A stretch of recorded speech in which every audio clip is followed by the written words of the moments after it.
মন জয় করার জাস্ট 3টি টিপস দিচ্ছি, কথাগুলো মন দিয়ে শুনুন, আপনারই কাজে লাগবে। বন্ধু, সর্বপ্রথম যেটা করতে হবে তা হলো স্বামীর মন বোঝার চেষ্টা করুন। আপনার স্বামী কোনটা পছন্দ করেন, কোনটা পছন্দ করেন না, এটা সর্বপ্রথম আপনাকে বুঝতে হবে। বন্ধু, একটু অ্যাডজাস্ট করতে হবে আপনাকে। হ্যাঁ, আপনি বিয়ের আগে অনেক কিছু স্বপ্ন দেখেছিলেন যে আপনার প্রিয় মানুষটি ঠিক আপনার মনের মতো হবে।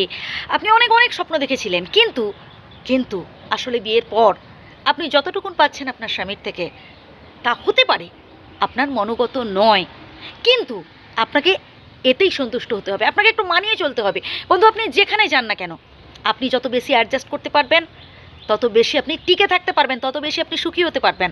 সে আপনি কর্মস্থলে হন না কেন, বা হয়তো আপনার পরিবারের মধ্যে হন না কেন, যেখানে যেখানে যান না কেন আপনাকে মানিয়ে চলতে হবে। আর যত বেশি আপনি মানিয়ে চলতে পারবেন তত বেশি আপনি সুখী হতে পারবেন। এর পরের পয়েন্টটা তো আরও গুরুত্বপূর্ণ, সেটা হলো অন্য কারোর স্বামীর সাথে আপনার স্বামীর তুলনা করবেন না। কখনো বলবেন না যে তোমাকে বিয়ে করাটাই আমার বৃথা হয়েছে, তোমাকে বিয়ে না করে যদি অন্য কাউকে বিয়ে করতাম আমি আরও সুখী হতে পারতাম। দেখো আমার বান্ধবীর বরটাকে, দেখো তাকে কোনো কিছুতে অভাব রাখে না, দামি শাড়ি, দামি গয়না সবসময় তাকে উপহার দিচ্ছে, আর তুমি তুমি আমাকে একটা সামান্য দামি শাড়ি উপহার দিতে পারো না। তোমাকে বিয়ে করাটাই হচ্ছে আমার জীবনের সব থেকে বড় ভুল। প্রিয় বন্ধু, এমন কথা বলবেন না। যদি আপনি আপনার স্বামীকে মোটিভেট করতে পারেন, আপনি তাকে বোঝান, আপনি ভালো ভালো কথা বলুন, যদি কিছু চেঞ্জেস আনতে চান তাকে বুঝিয়ে বলুন, কিন্তু ঝগড়া করে তর্ক করে কোনো লাভ আছে না বন্ধু। আপনি তো দেখে শুনেই এসেছেন।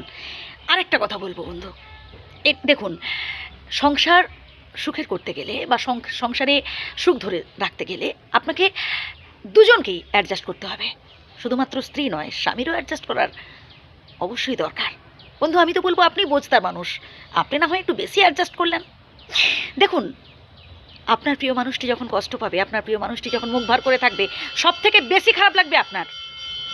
হয়তো আপনার স্বামী হয়তো কাজ করে বাড়ি ফিরে আসছেন, সেই মুহূর্তে ঝগড়া না করে বা সেই মুহূর্তে কিছু রেগে কথা না বলে এক গ্লাস জল দিন, মাথা ঠান্ডা হোক, তারপর বলুন, ঠিক আছে। কিন্তু হয়তো কোনো কাজ থেকে ফিরে এসেছেন, সেই মাত্র এসে একটা মানে আপনার ক্ষোভ বা আপনার যে রাগ আপনি উগরে দিলেন সেই মুহূর্তেই, না, এতে কী হয় জানেন, এতে সমস্যারও বাড়ে। বন্ধু, যখন কোনো রকম সমস্যা হবে, ঝুট ঝামেলা হবে, বসে কথা বলুন, আপনার প্রিয় মানুষটির সাথে বসে কথা বলুন, তাহলে দেখবেন না হওয়া কাজও হবে।